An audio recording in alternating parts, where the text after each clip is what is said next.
Okay, well, welcome everybody to our last meeting until September of 2024. I am Erin Frigo. I'm the president of the Panhandle Archaeological Society, and our guest speaker tonight is Vance T. Holiday with Clovis Archaeology from the High Plains to the End of the World. Um, so just to kind of minimize interference, at this point, if everyone could mute themselves. And with that, I will give the floor to you, Vance. Oh, okay. Well, thanks.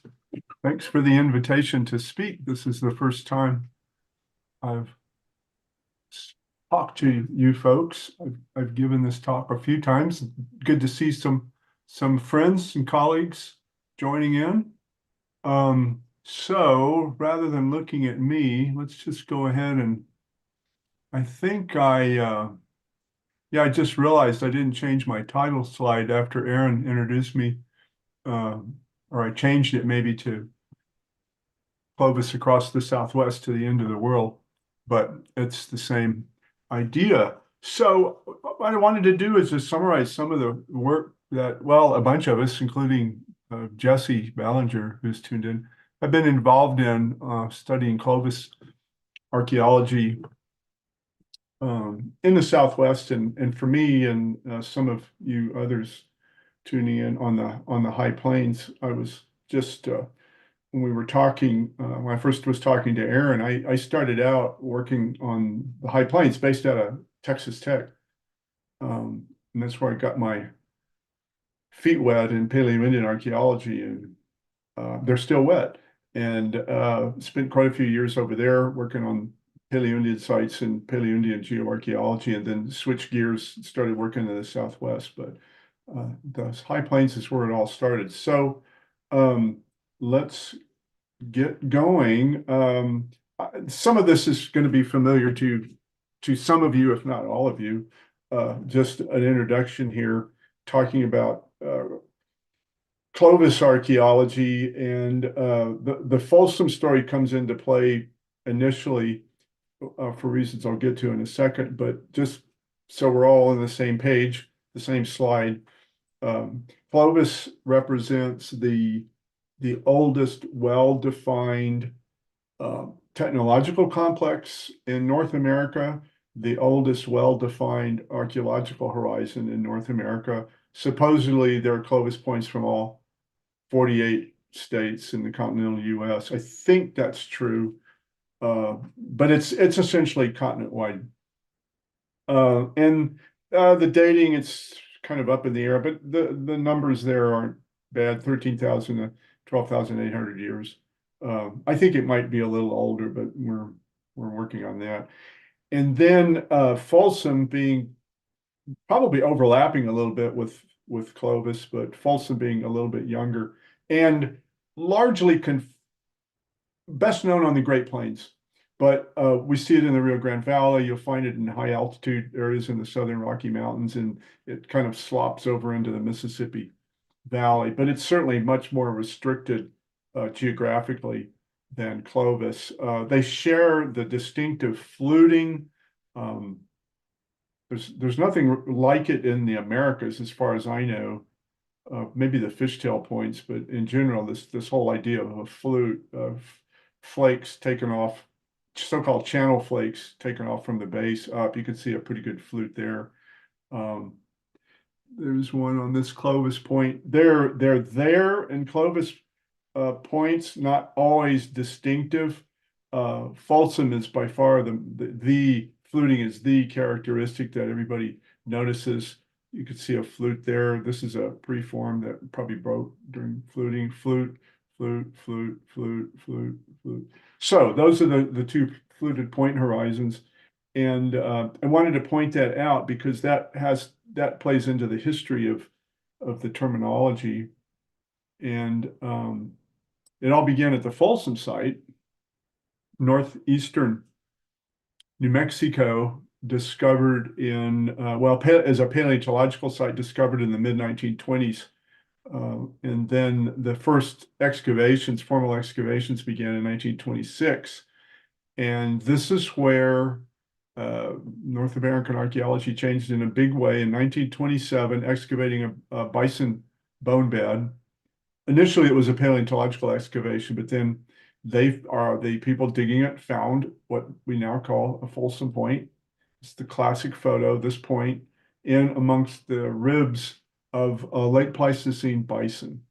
It was an extinct form of bison known to be of late Pleistocene age, and that changed archaeologists' view of how long people have been in the Americas. So then this is the down in the corner here, a slide of the other artifacts that were found in 27 and then in 1928, quite a few in amongst the bison bone bed. So a bison kill. Now, this was in the late 20s. Fluted points were turning up. People recognized, oh, okay, these are old, and they were turning up, particularly on the Great Plains, in surface context, but also in some buried sites. But the distinction between Clovis and Folsom had not been established yet, and so there were a couple of other discoveries of fluted points that we now call Clovis, but at the time they were not called Clovis. The first at Dent, Colorado, and the other at the Miami site, and then we'll end up back at the Clovis site.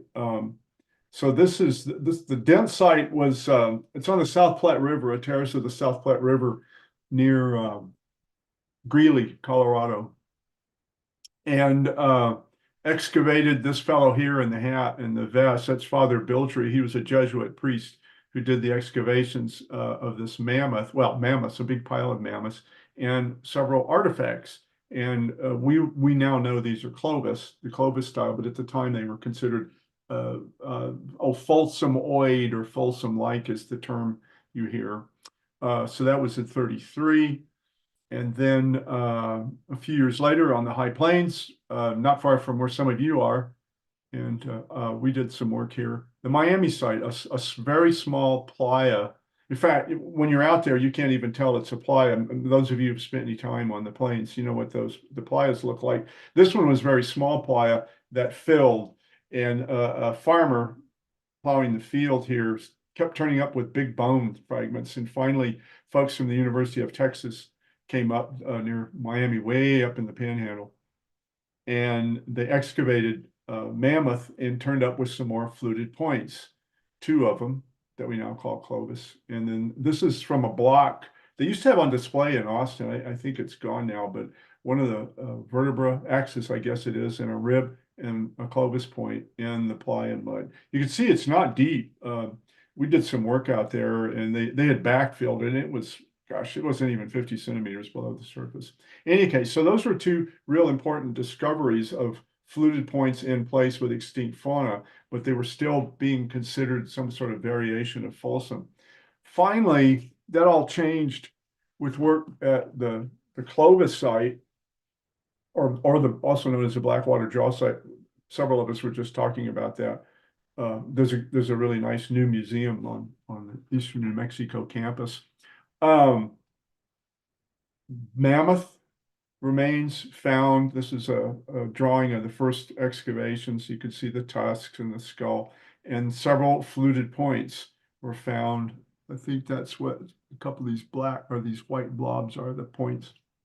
Still in the 30s considered a kind of Folsom, but finally the people working at the Clovis site by about 1940 began to realize that they were finding Clovis and they were finding what Folsom, real true Folsom points, and they seemed to be consistently separated stratigraphically. And so the typological distinction was made in about 1940. But finally, after the war, folks from the University of Texas in Austin came back to the site. And here, because you had this nice, clear stratigraphic record in multiple occupations, they were finally able to make a distinction of, yeah, these big, partially fluted points tend to be found with mammoth, and they're always below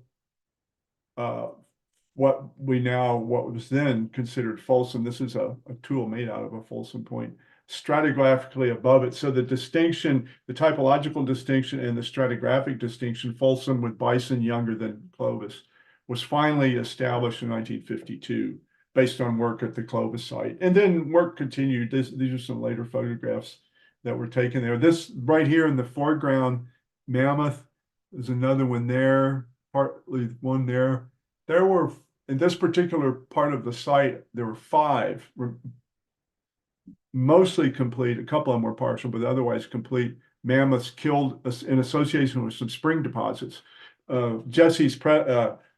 One of Jesse's PhD advisors and my predecessor, Vance Haynes, started a lot of his work in Paleo-Indian archaeology at this site in the early 60s when these photos were taken. So that takes care of that. So now this is where the distinction of Clovis sites separate from Folsom came from. We'll go down here, just talk just a little bit about a surface site that we've done some work on.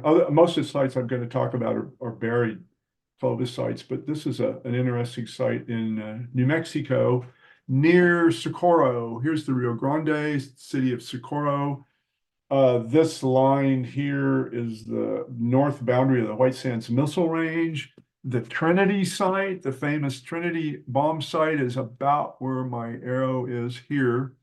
Lots of Clovis artifacts from the area.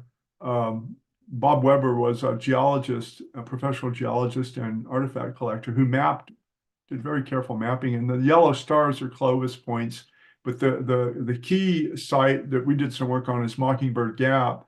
And you'll notice the draw here, Trupidero Arroyo or Trupidero Draw. That's the draw. It would flow from left to right. This grassy area is filled with sediment. It once carried flowing water. And then the site is on and beyond this ridge right here. And it was quite extensive. It's a surface site, but there were something like 200 Clovis points and preforms recovered and lots of lithic debitage. So the site was here on the north side of the draw and buried by sand dunes, sand sheets. Very extensive site, and we did a lot of coring in the draw.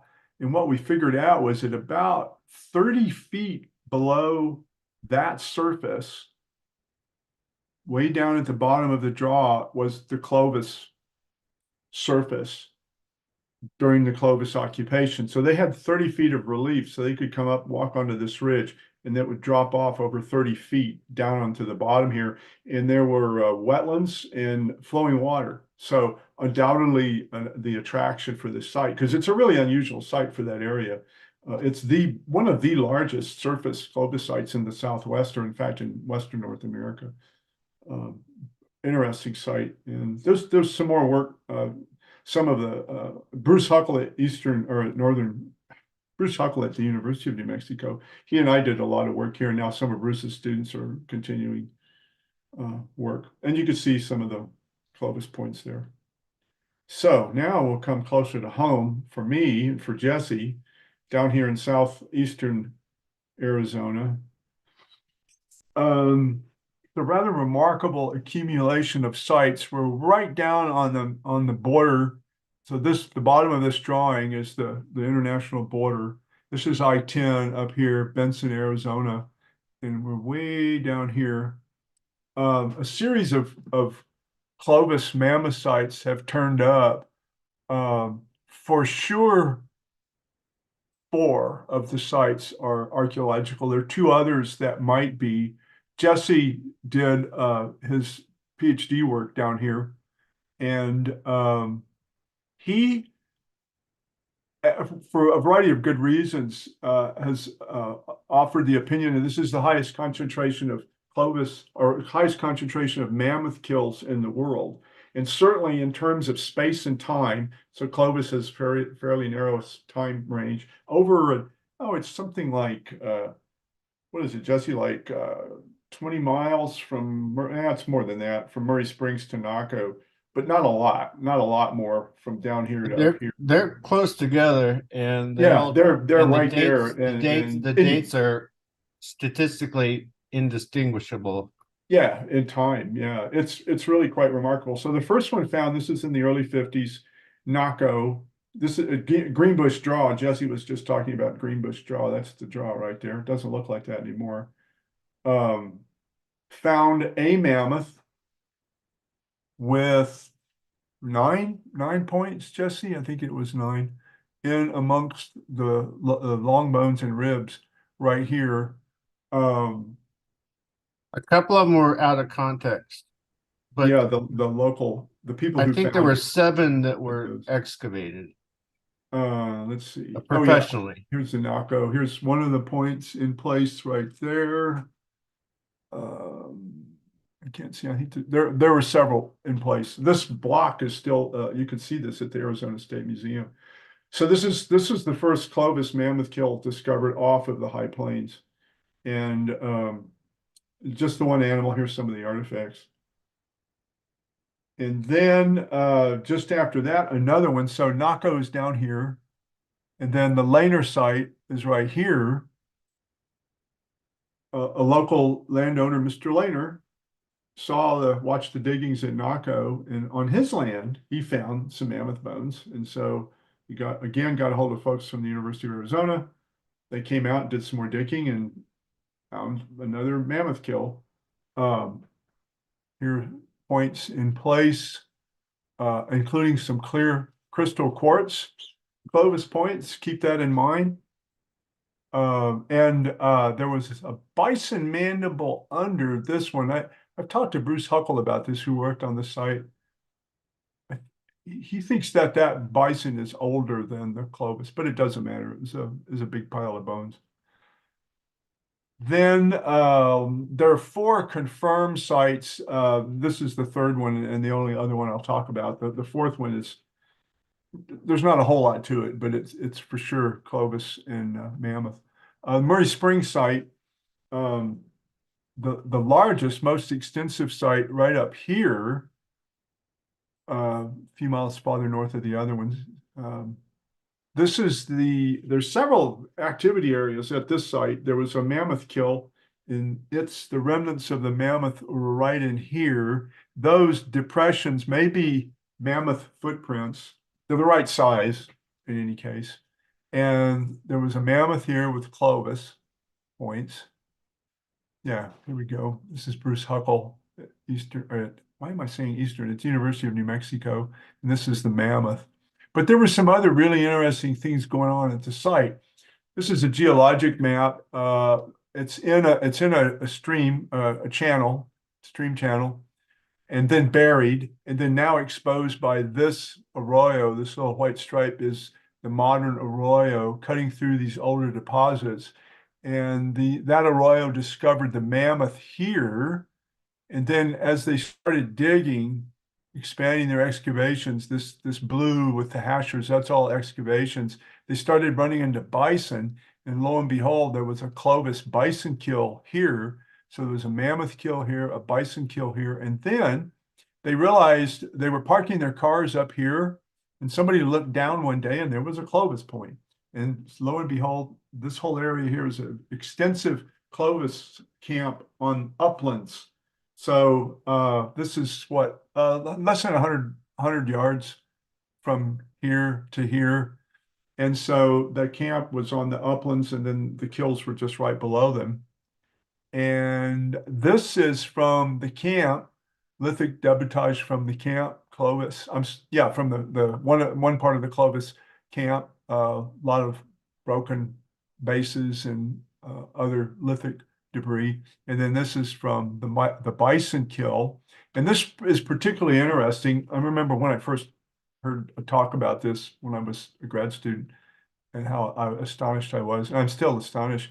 And I can't remember which is which here, but one of the point bases was in the bison kill, and its matching impact tip was in the camp. And then the other one was the opposite. So they had 2 matching points and tips refit, which that doesn't happen, at least never in my archaeological experience. Anyway, quite remarkable, tying at least the Clovis occupation on the uplands to the bison kill, but they were probably almost certainly linked to the mammoth kill. Anyways, so we have that. Now, we'll go down into Sonora.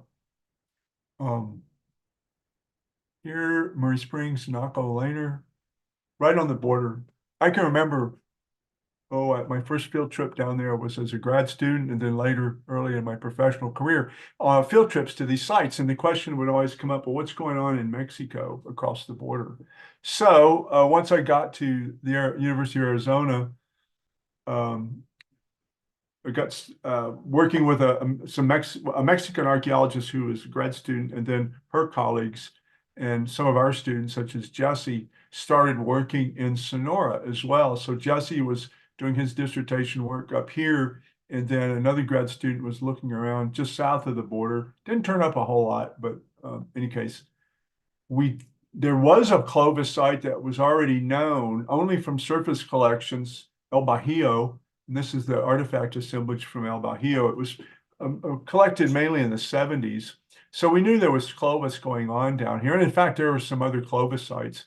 But then finally, we found a new site, El Fin del Mundo.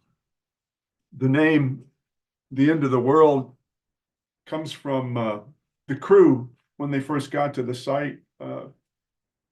My colleague Lupita Sanchez, who did a PhD with us, she was a Mexican archaeologist, and she sent a crew down there to check out this site because a landowner some years earlier said, "Hey, I want you to come to my ranch, and I've got some big bones. You need to come down there. It's 20 miles down this dirt road. It'll only take you 3 hours." So they realized, oh, that's not an easy drive. So anyway, we finally got a crew out there to check it out. And one of the folks in the car, when they arrived, made a comment in Spanish about being at the end of the world. And so that became the name of the site, El Fin del Mundo. And it really is way out there. It's beautiful. So this is an aerial view, tributary drainage here in northern Sonora. The main excavations that I'll talk about are here exposed along this arroyo, but there's also a pretty extensive camp, Clovis camp here. So already some similarities to Murray Springs with a kill buried down in a drainage way, and then a Clovis occupation on the stable uplands. Just to give you a idea of the scenery, that you could see the erosion, quite a bit of erosion in these arroyos, and that's the little island that has the kill that we excavated right here. And then that's our camp, but the Clovis camp was all across this upland here.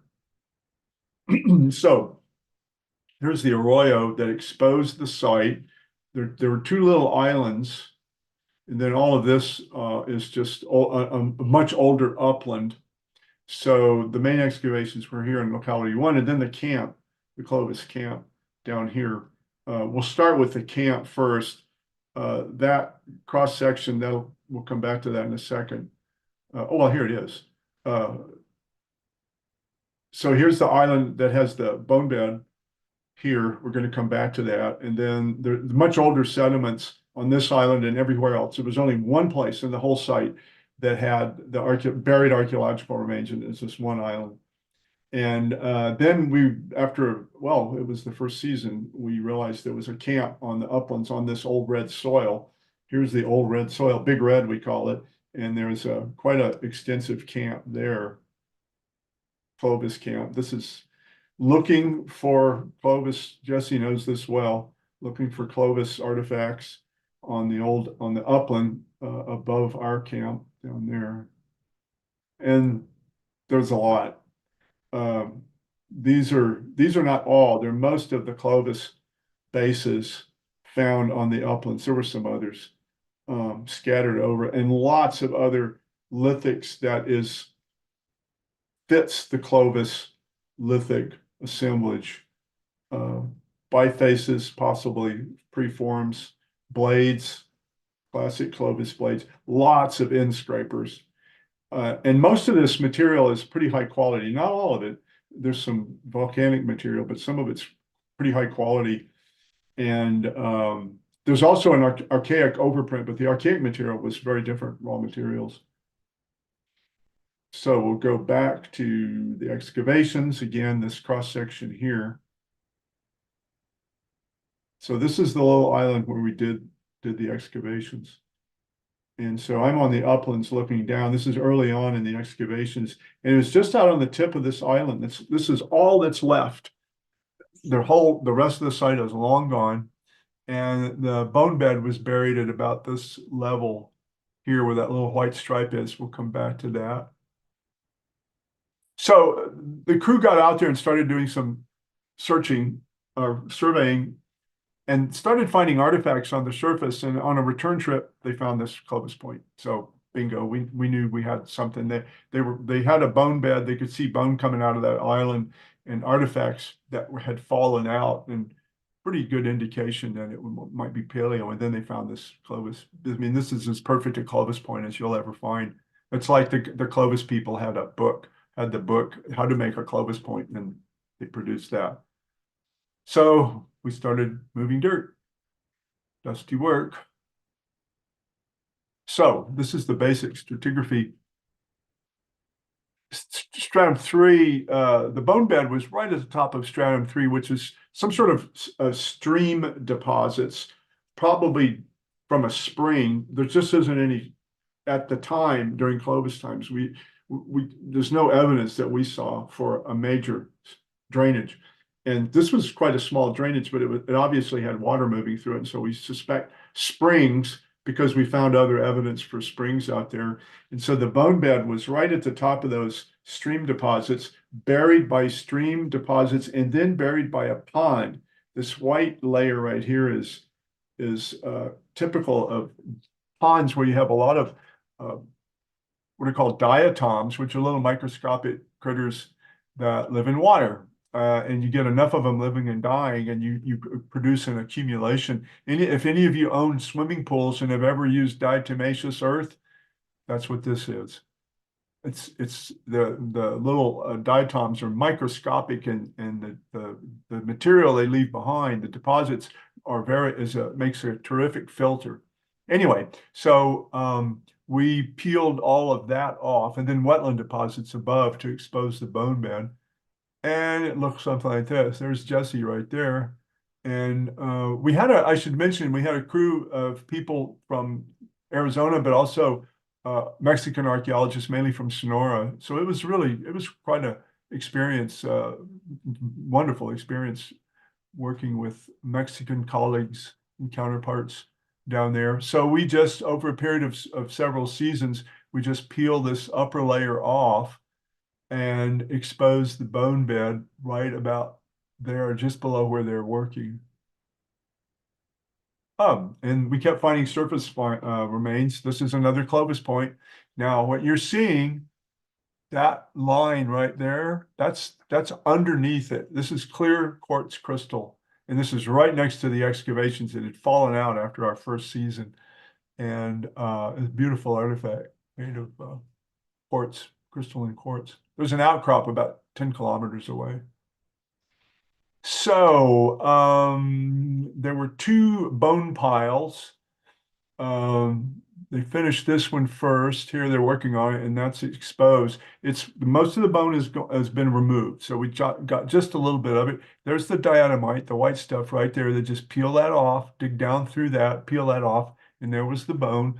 And then over time, we found, okay, these are the surface finds. The first one I just showed you, the Clovis crystal one I just showed you, another one that had been burrowed out of place.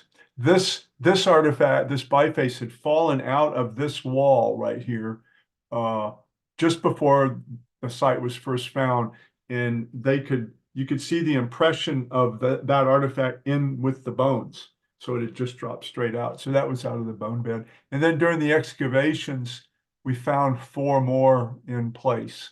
And here, two of them were right together in stratum 3, somewhere out here near this bone pile. There was another bone pile here. They're working on the other one.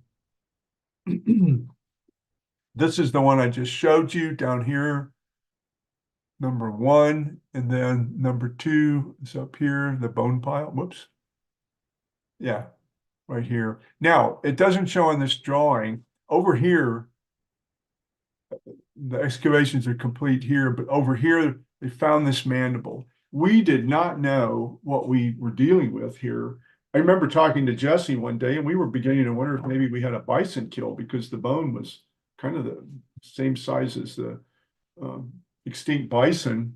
Initially, we thought it might be mammoth, but there was a tusk. But turns out the mammoth tusk is an older level below this bone bed. It's all paleontological. So the tusk was not associated with this. Then we found this mandible. It was upside down, and they encased it in foam. And a Mexican paleontologist took it to his lab in Mexico City and told us what it was. Here's a better view of the bone bed. So this is the big concentration too. That's where the mandible was, and then the other one here. So we got just parts of these two animals. So what the heck kind of animal was it? Well, something called a gomphothere, Cuvironeus. They were very common in South and Central America, not in North America at the end of the Pleistocene during, say, Clovis times. Now, what I'm showing you here, I turned this up years ago when I was Googling around for images, drawings, or whatever of gomphotheres. There was some guy who had a ranch in California where he had full-scale models of Pleistocene animals, and these were made out of steel. You can see his logo on the back of this truck. So this is a full-scale model sculpture of a gomphothere. One of the striking things about it that differentiates it from mammoth and mastodon, it has a straight tusk. And here, this is just beautiful. I came across an artist in Mexico who specializes in making models of Pleistocene animals. And what you see here, he took this photo of 3 of his models. Those are models of mastodon, mammoth, gomphothere. So you can see the gomphothere is similar to the mastodon in size and shape, but has the straight tusk. So this is our guy, or our 2 El Fin do Mundo gomphothere kill. So let's talk a second about kill sites. As you know, there were quite a few different animals on the landscape that are now extinct. Mammoth, I mentioned mastodon, we talked about. There was the big bison antiquus. There was some cats, whole variety, camel, horse, whole variety of animals. And as most of you know, they became extinct into the Pleistocene. And one of the great debates is, did people do that? Now, this is a summary chart of all of the kill sites we know of, or presumed kill sites we know of, that involve extinct animals in North America, and in particular associated with Clovis points. There are about 14 Clovis sites. San Pedro Valley's got 4 of them, as we walked through. There's several at the Clovis site itself, so a lot of them in a very small area. 1 or 2 Clovis mastodon sites, our newly added gomphothere. There are a couple of bison, Clovis bison kills, but bison didn't become extinct. Camel, maybe 1 or 2, horse, maybe 1 or 2. So not a lot when you think about Clovis being continent to continent. So the debate rages about whether these people, did they survive on these big animals? Were they, as a group, big game hunters? This is, of course, one of the classic depictions. I love this photo. It's from, obviously, in France.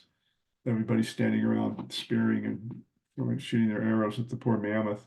That's one interpretation. I like this interpretation. Maybe they weren't so much. It might have been more opportunistic.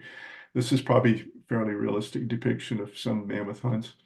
In any case, the debate goes on. It's still a very small record of kill sites, and other possibilities have to do with climate change, as most of you are aware if you followed this debate at all. We did add to by, one more site to, the idea of at least people consuming these, mammals, possibly as in a scavenge. That's very hard to differentiate scavenge from kills. But in any case, we did add a little bit to the story.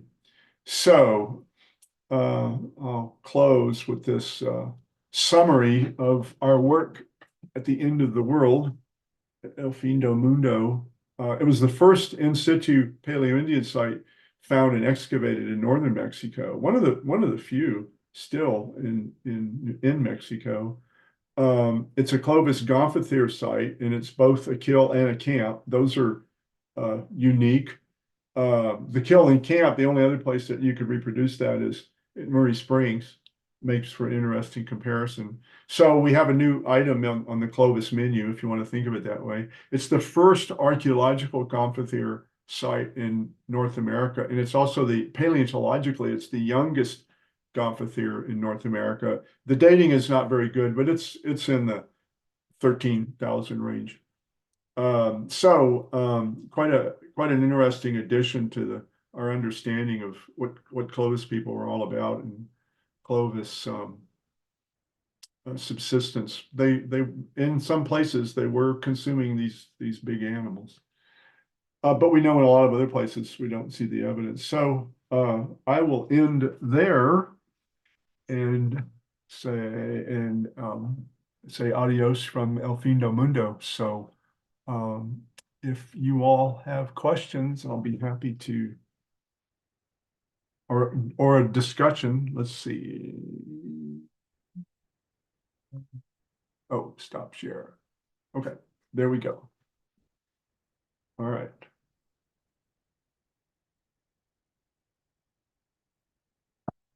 All right, everybody, feel free to unmute or put any questions in the chat. We got about 10, 15-ish minutes. Yeah.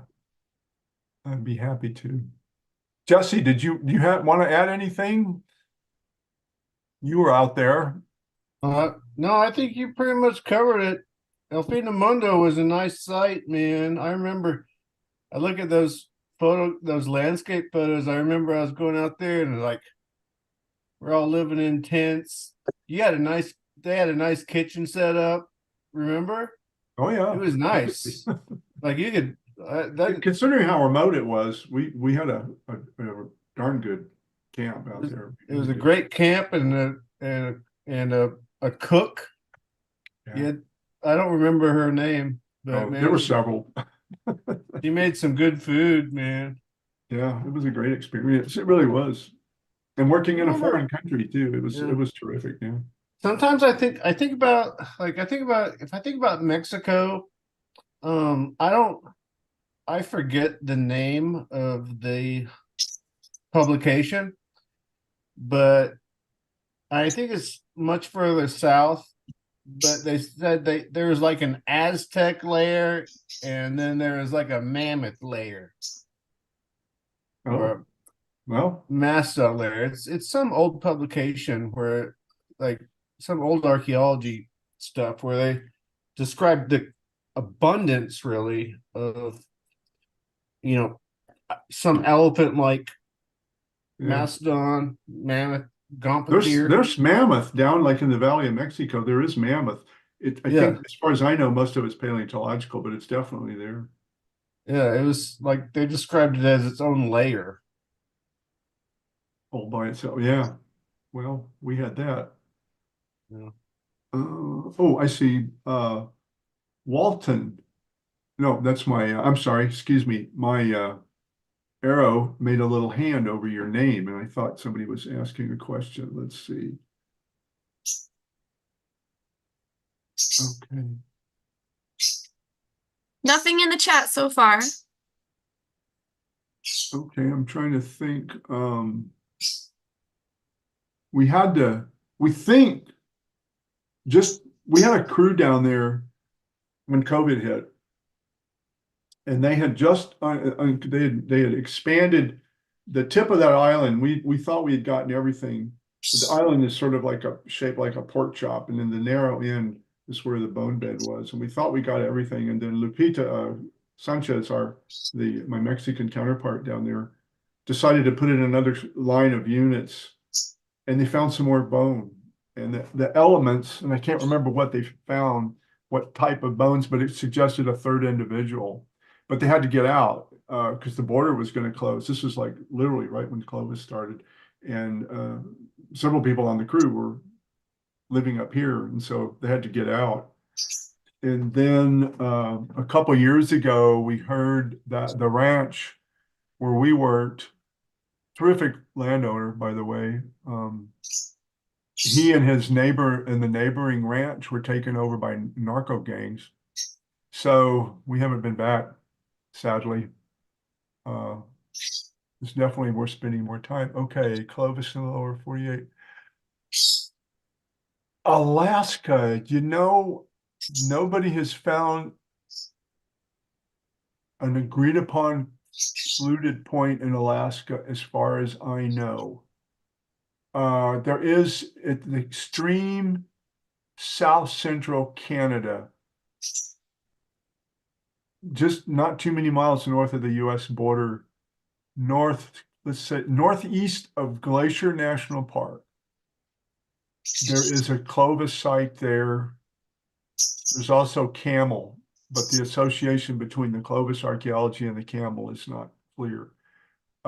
There are some fluted points to the north of that, but as far as I know, no fluted points in Alaska. That's, to me, that's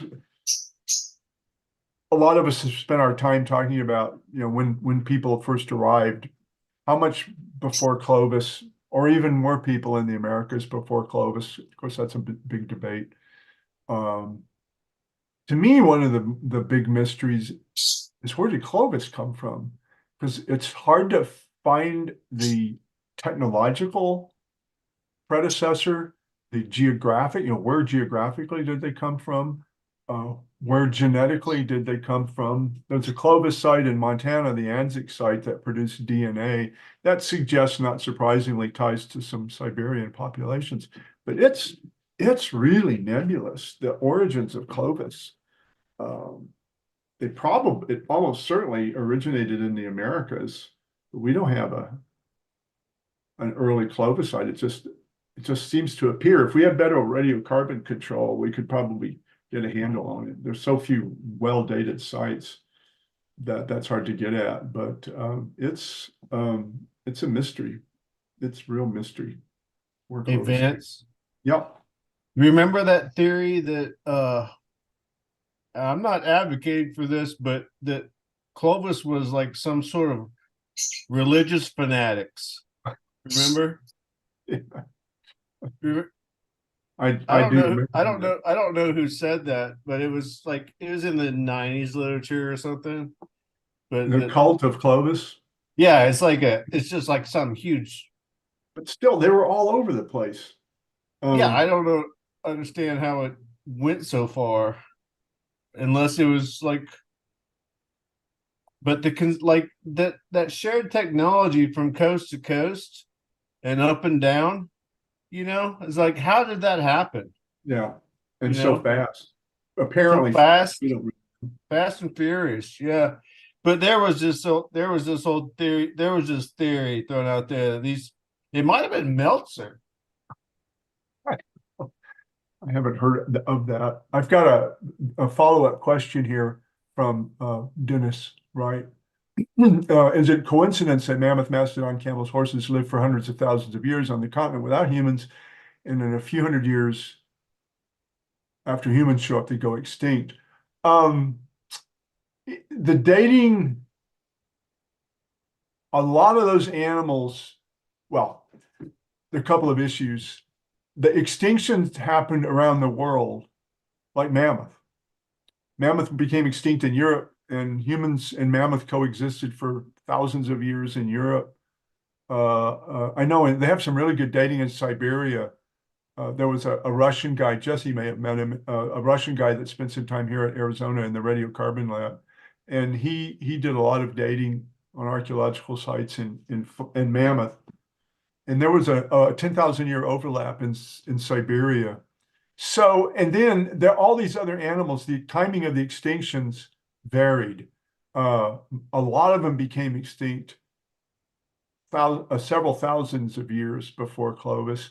And in a few places in South America, some of the extinct fauna lasted later than Clovis time. Some of the, in South America, some of the extinctions were in the, I think 8,000, 9,000, 10,000. So younger. So it's a more complicated question. It seems there's also some evidence. People have looked at just numbers of bones, numbers of mammoths in either paleontological or archaeological contexts and other animals. And it seems like they're already on the way out before Clovis people arrived. So kind of a crossover idea is that they were on their way out and the humans were that last little stress point. The hunting was the last little stress point that extincted them. But what I would come back to are my slides. You've got 14 mammoth kills in the whole of North America, and almost no evidence for hunting any of the other animals that became extinct. One or two camel and horse kills, one or two mastodon kills. That to me, that doesn't seem like very much. If people were responsible for killing all the animals or weakening the population, you'd think there'd be more kills, and we just don't see them. So that's how I view it. But the debate goes on. I know there's some arguments on the other side. So. Who else? Vance, Yeah. thank you for your presentation. It was really, really good.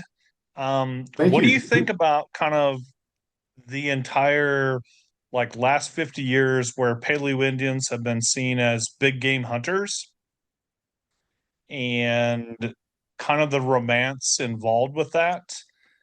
But with other sites like the Aubrey site near Dallas and kind of some of the late Paleo-Indian sites, like in the Central Plains, where they see them as more broad spectrum foragers. What do you think about what was the subsistence strategy for these guys?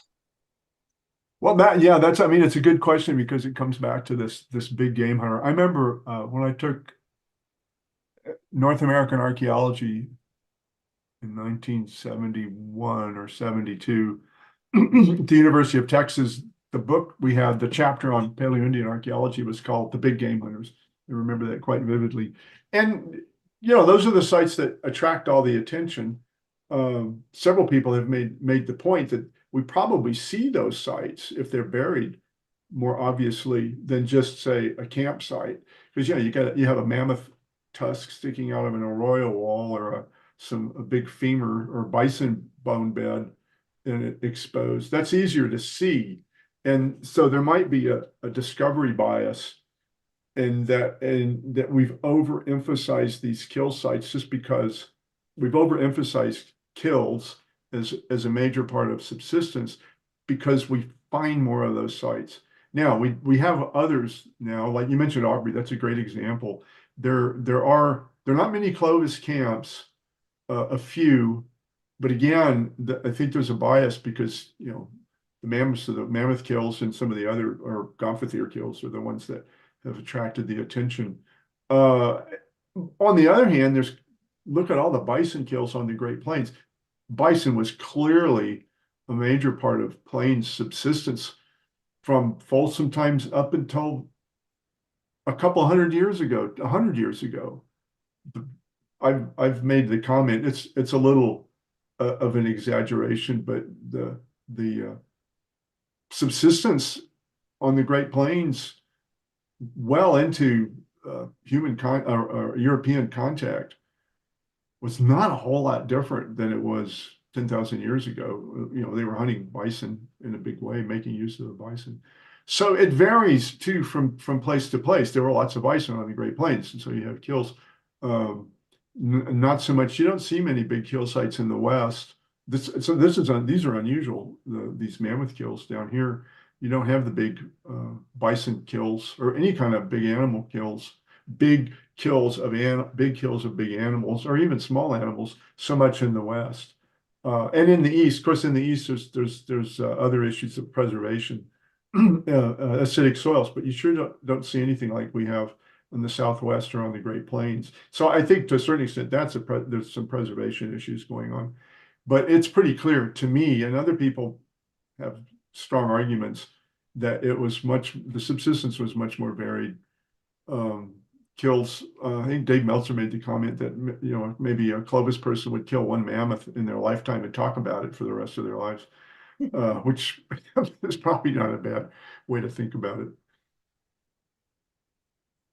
Is that answer? Was that Scott? Were you asking me that question? No, that was exactly what I wanted to hear. Oh, Or not what I want to hear, but that was, yeah, you answered that. But the other question too is, I'm not as familiar with this. I mean, I'm familiar with the southern Arizona sites and down into Mexico, but how does like the long distance mobility that's been talked about for so long among Paleo-Indian archaeologists on the Great Plains, how does that compare to the Mexico southern Arizona stuff? it seems like in the valley or in northern Sonora, my counterpart in Hermosillo, Lupita Sanchez, she's argued that they might not have been quite as mobile, at least based on the lithics. There's some pretty decent lithics, and you don't have to go quite as far as her argument. But in the San Pedro Valley, there's some raw material from afar.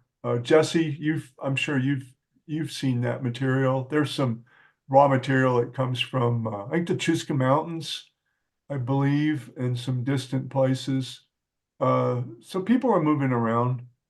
Yeah, it's really complicated. Like that is, I wanted Ned to do a thesis on just raw material sourcing, but it's really complicated because you got all these volcanics, Yeah, and a you lot of got them. high quality rhyolites and stuff like that, but you also have beds of chert, so it would be a project. Yeah, it's in New Mexico. You see you see evidence that you seem to have fairly long distance transport of raw material. In southern New Mexico, like in the White Sands area. But there's also some really good high quality stuff in some of the mountains. One of the big problems and Jesse alludes to this, is there just haven't been that many raw material studies. Where are the outcrops? Where is this stuff coming from? Obsidian is the one big exception, but obsidian's relatively easy to do. I emphasize relatively. To Yeah. source obsidian, So sourcing cherts and all that, and just yeah, finding the outcrops, and then yeah. it's a lot more difficult.